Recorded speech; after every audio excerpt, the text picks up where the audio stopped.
Baik, assalamualaikum warahmatullahi wabarakatuh. Perkenalkan, nama saya adalah Hanan Ilyasa Pangestu. Saya adalah mahasiswa dari Universitas Cyber Asia untuk prodi Informatika. Kali ini saya akan mempresentasikan untuk tugas Data Science sebagai kelengkapan untuk nilai UAS ujian akhir semester dari semester 3. Ini adalah nama dan NIM saya. Pertama adalah soal 1 yang mempertanyakan ada berapa data pada ada berapa fitur atau variabel yang ada tersebut. Di dalam dataset tersebut kita lihat ada 3 fitur atau variabel, yaitu ada variabel age, usia, salary, pendapatan, estimate salary, dan juga ada keputusan purchase atau tidak yang diwakili oleh angka biner. Kemudian di soal yang kedua kita menghitung semua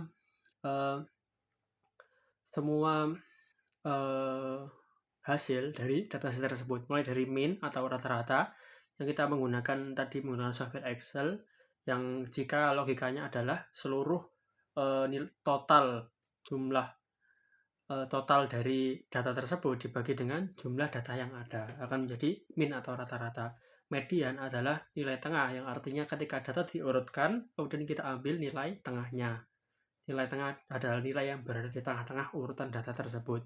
Kemudian ada modus, yaitu adalah nilai yang paling sering muncul di antara dataset tersebut. Di dalam satu variabel, misal age, yang paling sering muncul adalah 35.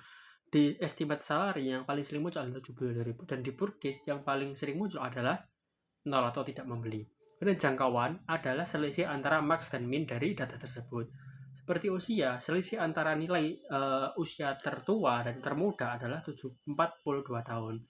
Kemudian ada Q1, Q2, atau Q3 yang merupakan kuartal-kuartal. Q1 artinya setengah atau seperempat pertama nilai yang ada di seperempat pertama, kemudian setengah. Q2 sama dengan media, Q3 adalah 3/4 terakhir. Ini adalah varian dan juga standar deviasi. Kemudian kita diminta untuk membuat scatter plot antara salary vs age, yang kemudian menghasilkan scatter plot seperti ini.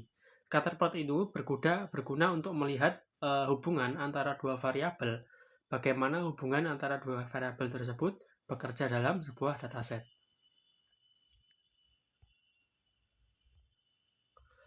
Dalam scatter plot ini menampilkan hubungan antara dua variabel tersebut yang dapat dijelaskan jika dilihat dari min dan mediannya. Umur rata-rata adalah sekitar 37 tahun dengan gaji sekitar 70.000. Jangkauan umur adalah 42 tahun, yang artinya data mencakup dari usia yang muda hingga tua cukup lebar. Jangkauan gaji sangat lebar adalah 135.000, menunjukkan perbedaan pendapatan yang besar antar individu.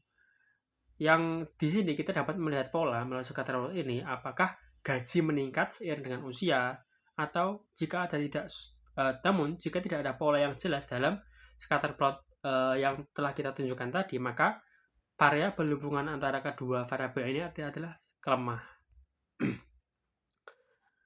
Kemudian adalah histogram age yang menunjukkan berapa banyak orang yang berada pada umur rentang tertentu pada dataset ini.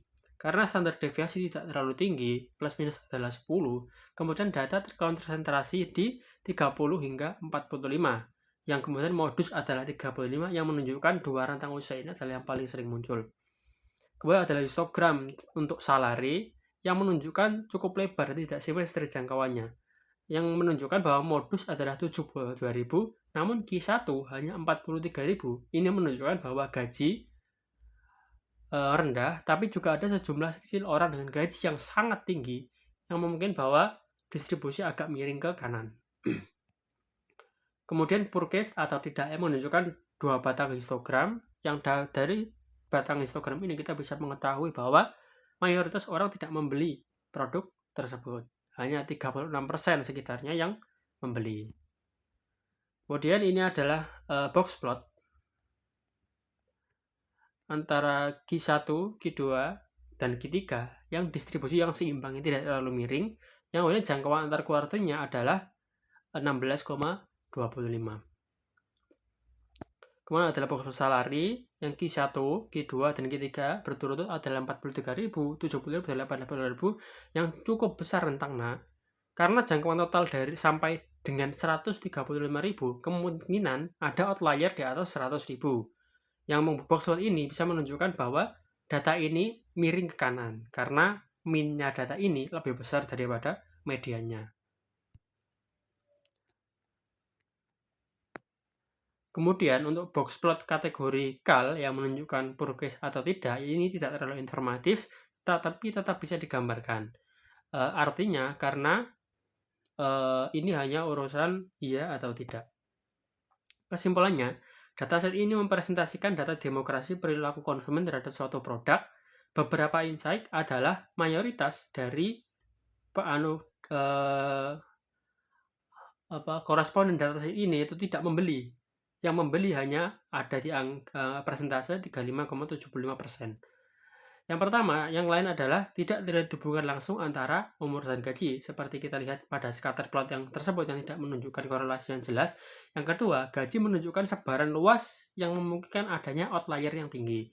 Yang ketiga, umur bisa terdistribusi normal dibandingkan dengan gaji. Yang keempat adalah variabel pure case sangat tidak seimbang, yang ini perlu diperhatikan ketika dataset ini digunakan untuk pembelajaran mesin. Soal yang keempat adalah apa bentuk visualisasi yang paling baik untuk melakukan eksplorasi data? Menurut kami, bentuk visualisasi yang paling baik untuk melakukan eksplorasi data secara umum adalah box plot, terutama untuk dataset kecil sampai dengan sedang yang memiliki numerik yang ingin dianalisis distribusinya. Alasannya adalah box plot ini menampilkan informasi yang kaya secara virtual. Yang pertama adalah letak kuartil 1 hingga 3, letak rentang antar kuartil, outlier, dan juga simetri atau kemiringan data, miring ke kanan atau ke kiri. Dengan box juga, kita bisa melihat langsung apakah data ini simetris, miring ke kanan atau ke kiri, dan apakah ada outlier di dataset tersebut. Dibandingkan dengan histogram, box plot lebih ringkas dan tidak bergantung pada jumlah bin yang bisa mengaruhi interpretasi. Sedangkan scatter plot untuk melihat hubungan antar variabel, tetapi tidak terlalu efektif untuk melihat distribusi dan outlier dalam satu variabel tersebut. Nah, kemudian apakah ada outlier di soal nomor 4? Berdasarkan informasi kuartil dan jangkauan, kemungkinan besar terdapat outlier khususnya di estimated salary. Karena di Q1 estimated salary adalah 43, Q388, dan juga IQR-nya adalah 45.000. Batas untuk mendekati outlier adalah sebagai perhitungan berikut, namun jangkauan maksimum adalah hanya 135.000. Tapi karena standar deviasinya sangat besar dan ada ketimbangan antar Q1 dan min, bisa jadi distribusinya miring ke kanan, sehingga ada nilai-nilai yang mendekati ekstrem atas meskipun belum melewati batas outlier. Mungkin ini hanya yang bisa saya sampaikan. Mohon maaf bila ada salah kata. Terima kasih.